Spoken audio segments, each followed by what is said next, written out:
Good evening and welcome to a special edition of Harmonics.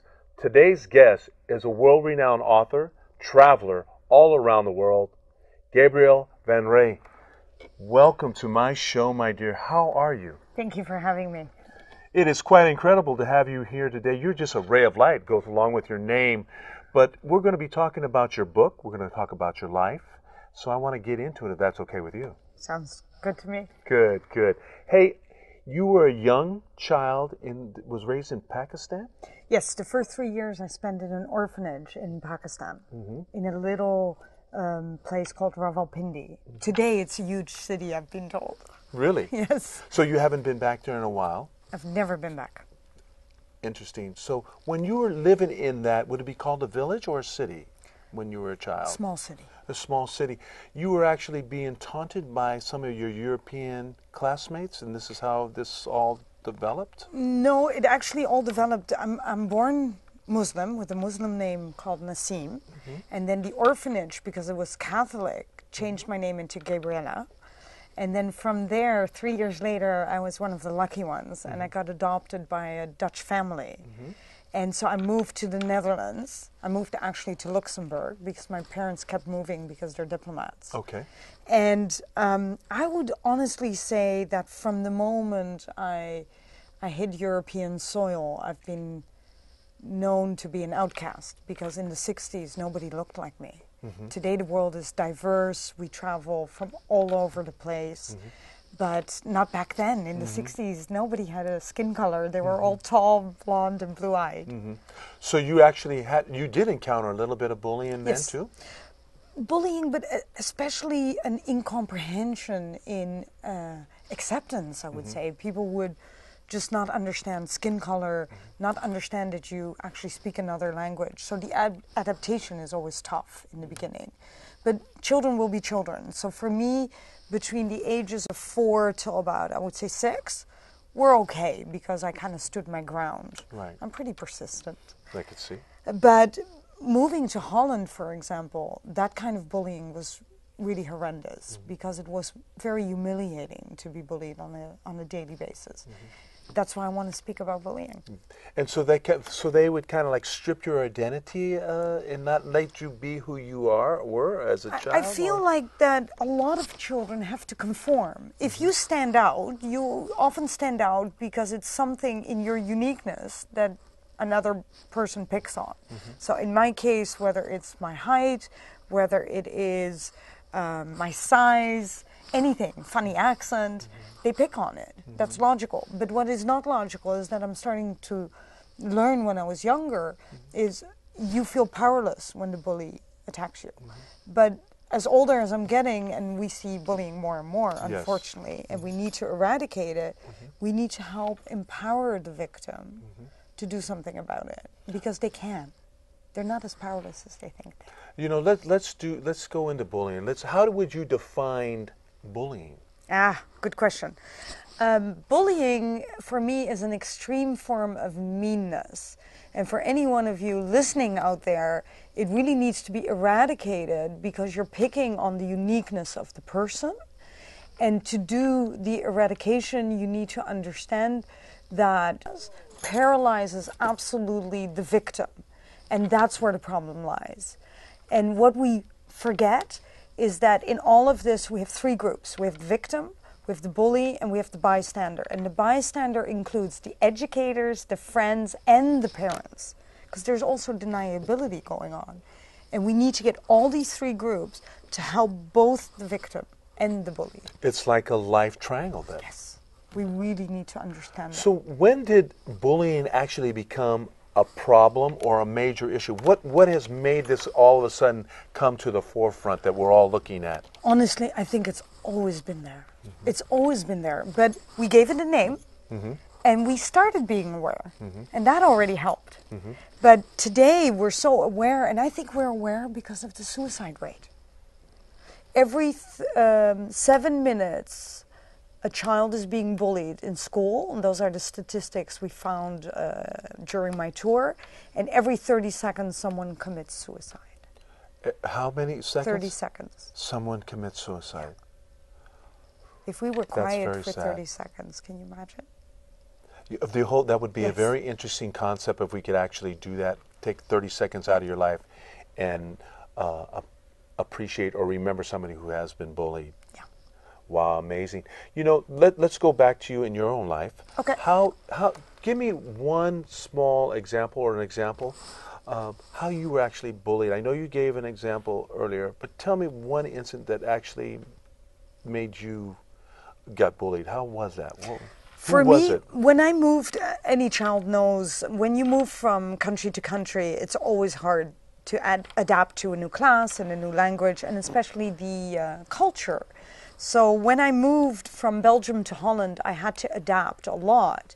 And I wanted to make friends just like anyone does. And I had one friend in the class, and lo and behold, at a certain point, the class actually invited me to play on the playground. So I was really happy about this. And basically they ganged up on me. And what they did is they surrounded me, which is easy to do, 30 kids, and all taller than me. And I knew instantly something bad was going to happen. And they ripped off my clothes, basically. And that was, if the ground could swallow up a person, I would have done that. It's really funny because when I go to schools and I talk about this, I try to get the children, the students, to participate with me, how that would feel, and to recall the humiliation. Because they are very smart, the students today. They know humiliation. Unfortunately, children already know that. And I think this is where we're wrong. So for me, when I was in that situation, all I wanted is for it to go away as fast as possible. And I remember biting the inside of my cheeks because there was no way I was going to cry. No way at all. And so that was really tough to do. And in the end, and I write about that in the book, when all these things happen to you and you're fearful about them, you actually lose your own empowerment totally. Whereas we need to understand that the problem was not with me. The problem was with the class. Yes. And if you could make that switch, if we could actually teach self-esteem and not humiliation, I had nothing to be humiliated about. But it took 40 years later to understand that. Yeah, you're innocent of all of that. Exactly.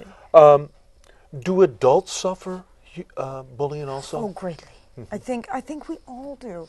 There are two things with the adults, and for me, the adults that I know of living in Vancouver that get bullied the most, I would call it harassment within the workplace. And we kind of switch words here. Immigrants. Because they want to keep their work permits. You know how it is. You don't want to rock the boat, and they ask you to do extra hours and a lot of things that are not normal, that they wouldn't ask a Canadian or an American to do. Exactly. So that's the kind of bullying I see. But there's another form. There are people out there that have been so badly victimized that become a bully in adulthood. And I think we forget that. So if you don't deal with these underlying issues that you have as children, you actually have, you create a bully later.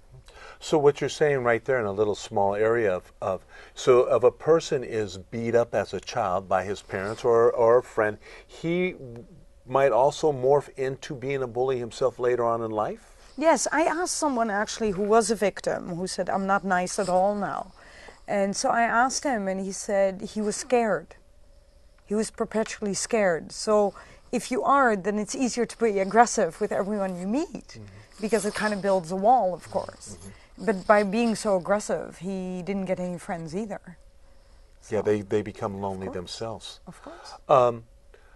What would be the first step to actually eradicate bullying? How would we? To eradicate bullying, to address that, for me, it's very simple. Awareness and education. The Bully movie, I don't know if you have seen it. No, I have not seen it.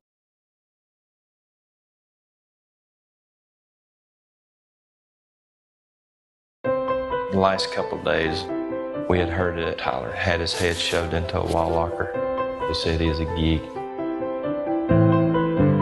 My concern is that you were making someone feel so uncomfortable that they didn't want to be in school. I feel kind of nervous going to school because I like learning, but I have trouble with making friends.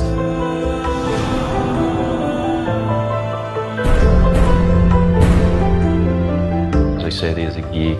Some kids had told him that he's worthless, to go hang himself. And I think he got to the point to where enough was enough. Tonight, a tragic situation. A Perkins boy, just 11 years old, believed to have been desperate enough to take his own life. This is an awfully complicated and difficult issue. Kids will be kids, boys will be boys. They're just cruel at this age. Here what we get is nothing's wrong, we didn't do anything, everything's fine. They punch me, strangle me, take things from me, sit on me. Give it to him hard! He's not safe on that bus. I've been on that bus. They are just as good as gold. My voice is not going to fall silent. I will go to my grave until a difference is made. We reached out to parents that have lost kids, parents of kids that are being bullied all over the world, and it took off like wildfire. All it takes is for one person to stand up. Be the difference. Go out and find that one child, that new kid standing over there by himself. Be willing to stand up for him. Everything starts with one and builds up. Eventually we have an army. If we all do it together, we will change the world.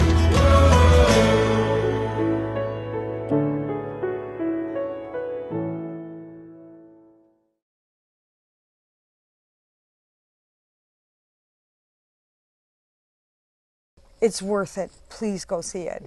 The producers and the directors have done an incredible job in getting the movie out there. I'm sure it's difficult to do a movie like that. But I have one comment. It's not really a criticism, it's more a comment. We need 6, 7 other movies like the Bully movie. Because if we had that, we would be able to have all these different scenarios. Because in the Bully movie, we have 2 suicide boys, Ty and Tyler, which is really sad. Tyler is the youngest suicide that I know of. He was a boy of 11. Yeah. You don't even understand that they would think of suicide at that age. Tyler is 17, and then there is a young girl in the movie who happens to be gay. And again, the statistics show that gay people are bullied 95% more than the rest of children in schools.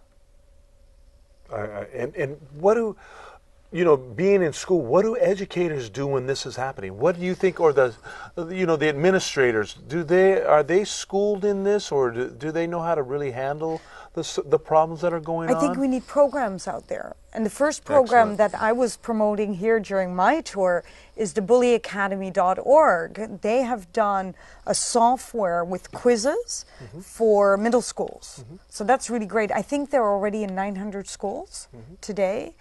So that is great, but I do not know of systems in place at this moment in North America that truly addresses the educator, and we need that. I would almost like to not only talk to the students, but then have sessions with the administrators and the teachers. Yeah, I think it's a twofold. It's a two-way street. You have to have the person that is being abused, and then you have to have the people that know how to handle it, like yourself. But the children seem to relate to people like me, and I think it's because we're not there for any other reason than to share pain, basically. And by doing that, I've seen the children be so receptive.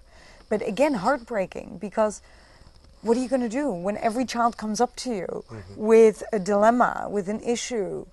There's almost not enough. You need a sort of forum out there that is safe enough where people like me and other speakers could have a sort of interaction with them.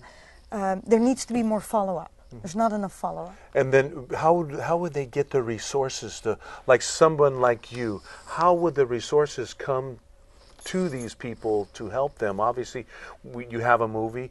We're going to talk about your book in a little bit. But, I mean, how do you think this could be paid for? Or honestly, I don't know the answer, but I have heard some discussions during this 3-week tour, and one of the things that I actually learned that I didn't know in Phoenix, I might be working with a charter schools, is that there are companies like AT&T and other companies that donate $300,000, $400,000, but then again, we need the people in place with the tools, not just the money. We need the tools too.